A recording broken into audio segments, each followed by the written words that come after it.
We have to read. I have to redo. I have to redo this again. But yep. My favorite NECA Godzilla figures. Of course, I'm gonna have to line them all up one by one because this is a pain for me to do. But there you go. All of them are done. But yeah, that is my NECA Godzilla collection, and I'll see you guys later. Big setup, but yep. I'm gonna be doing basically my sort of top 10 favorite Godzilla figures, including a lot of honorable mentions. Now keep in mind this will also have kaiju here. So that's why there's a Skullcrawl in the background, a Mecha Godzilla, a Gigan you can probably see, and Kong. So start off with my number 10.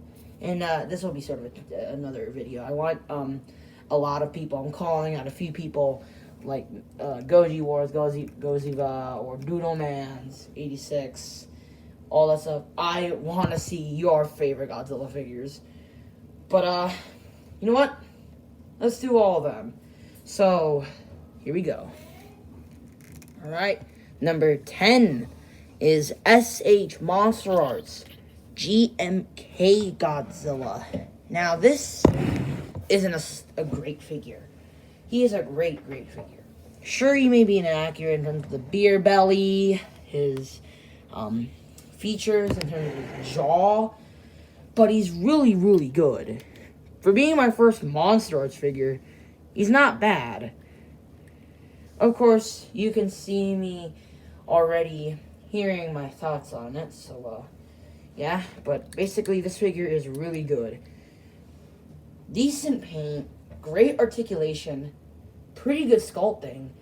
Only problem is the price range, and some of the painting is really bad, especially on the dorsal plates. That's not a good idea. And the quality control, like the tail tip, is really annoying. But number 10. Then, next, number 9 is Playmates Gigan. He is a not that bad figure. I can understand what Goji Wars was sort of meaning.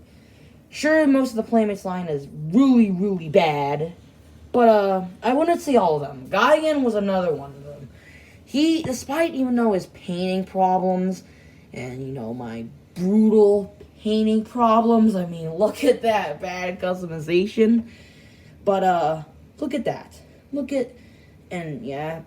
yeah, this is not that bad. For an affordable price, he's not bad. And I think he looks a little bit better than the Bandai, or just on par with it. But yeah, number 9. Number 8, of course, you can barely see or focus. But number 8 is Godzilla, 1956, or also known as Godzilla King of the Monsters, the poster version. This is from 1956, by the way, of course. This figure is really good. For something that I was expecting not to like, I was actually not going to like it in the first half. It looked kind of uninteresting for me, and it's kind of like NES. It just looked kind of uninteresting. But then once I got it, he's actually not that bad. The colors appeal way better than 54. It stands out in the collection for him being so colorful. And he looks so nice. He just looks so beautiful. So nice. I just wish he sort of came with that much and has a few paint imperfections, like the teeth and of course an eye paint problem. But it's nothing to complain about, and it looks a lot better than Monster Arts would do. But, yeah.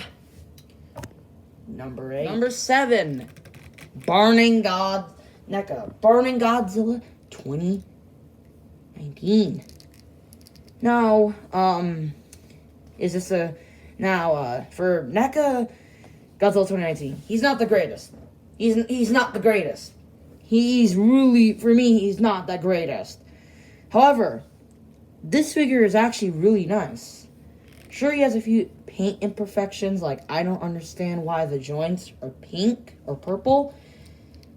And the few quality control problems, especially with the tongue, that really bothers me, and the inside of the mouth, he's not bad.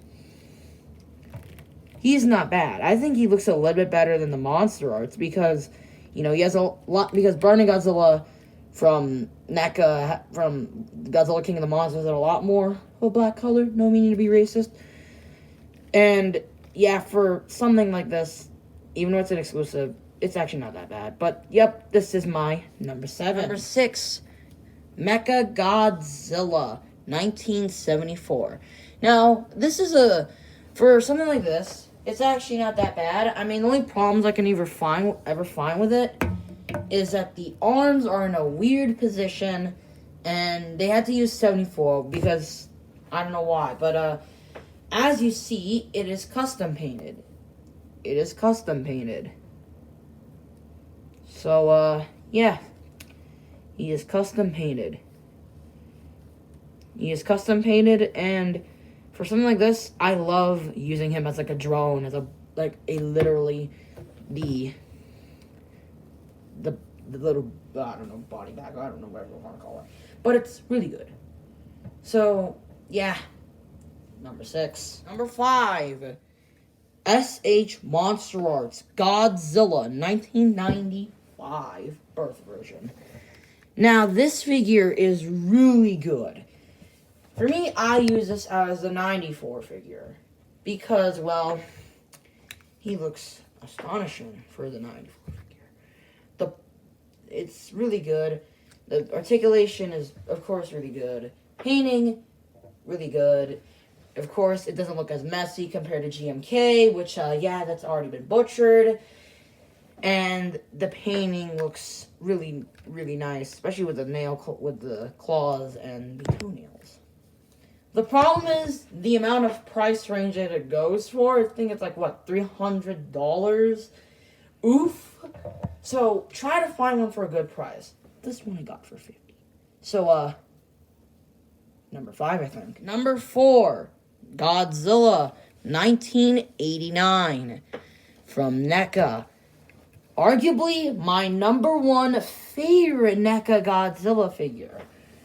Now, since I'm caught up with all the hype with this guy, he's actually not that bad. Despite the beam effect, which I don't really want to use, the sculpt, despite the head, is really good. But the eyes and teeth kind of bother me. But it's still really good when it comes to articulation. The articulation is probably on par with a Monster Arts figure, especially with the tail. That is something that 1995 birth version missed. So, kind of sad, but again, it's a great figure. Try finding one for a good price, and I still need that Biollante Bile. But, number 4. Number 3 is the Playmates Skullcrawler. I actually love this thing. This thing is really good. I suggest he's a lot better compared to the Lanyard figure, which is in a bad pose and only has jaw articulation. This is our only option to even get an articulated Skullcrawler. And you can even do a troop builder set where you can get a lot of Skullcrawlers. So that means Kong can all beat them up in 1 second. So, he's really good.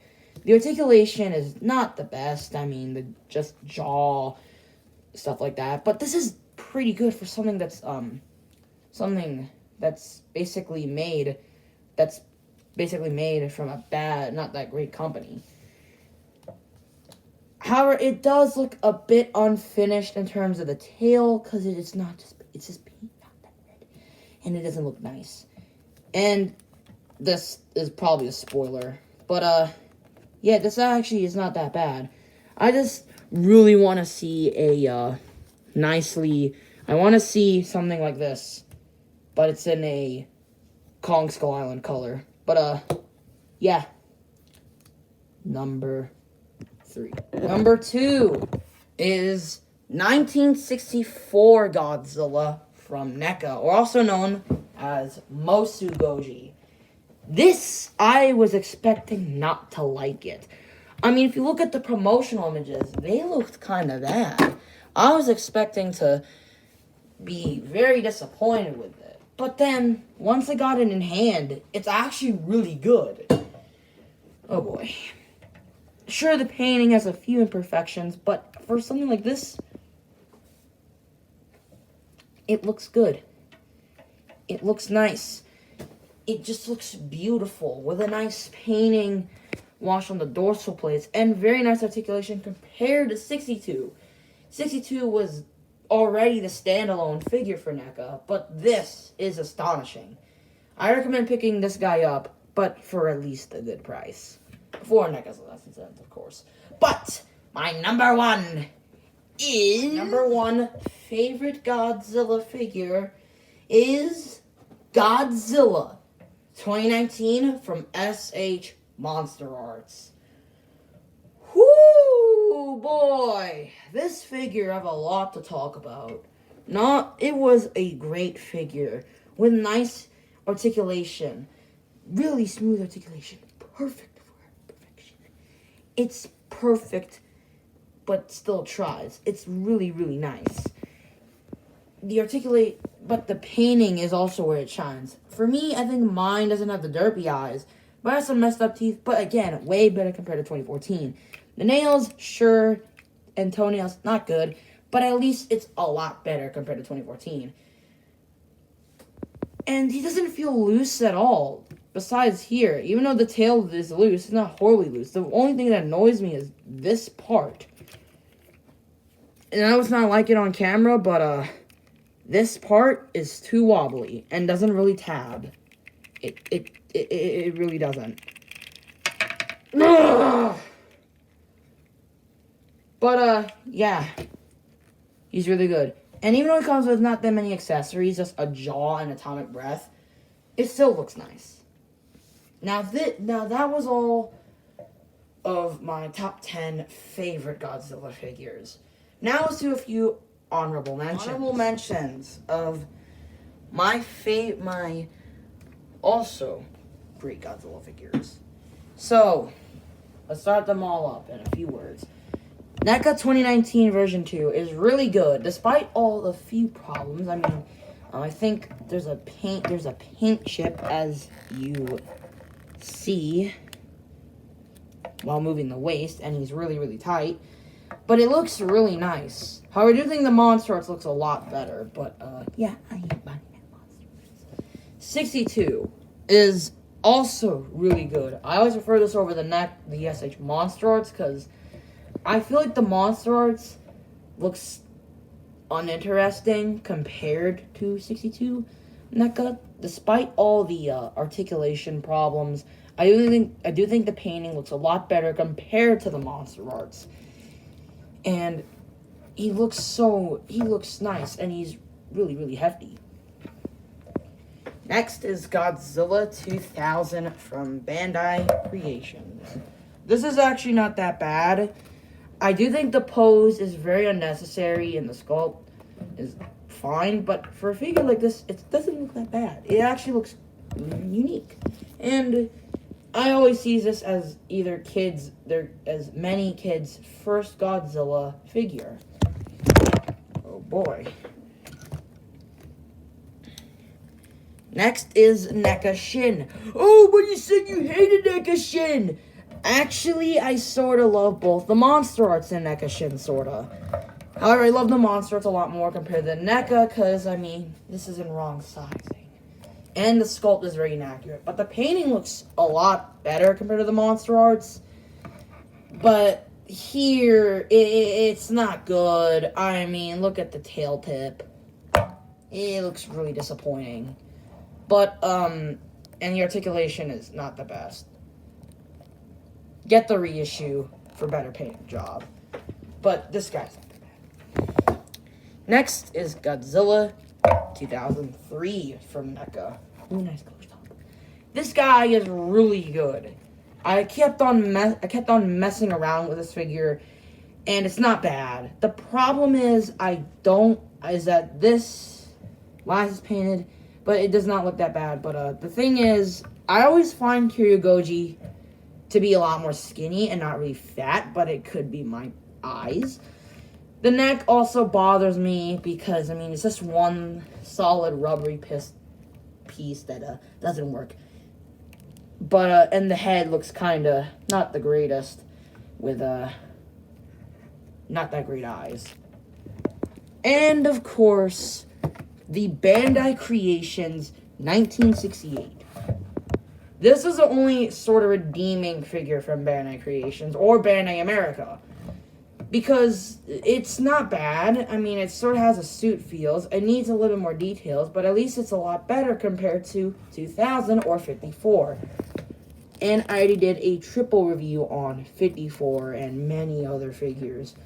But, yeah, this figure is really, really good.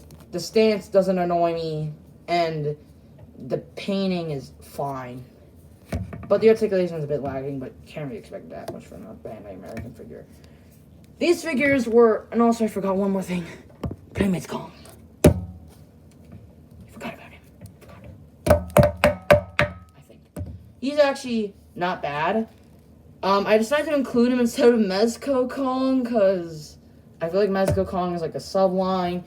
But this guy is not bad. I use him as a 1962 Kong, because unironically, he's a lot smaller compared to any of the Godzillas. And he's not bad. I do think the articulation is really good for something that's meant for kids. I do think the paint needs to be improved, but I mean, I can't really expect much from Playmates. And but it does give out a lot of spoilers. So, that's clearly all my favorite Godzilla figures. Thank you for watching. Like, subscribe, hit the bell, and share with all your friends. I have a few servers. I am on YouTube, Discord, and also on Instagram. So, till then, I'll see you guys later. Bye.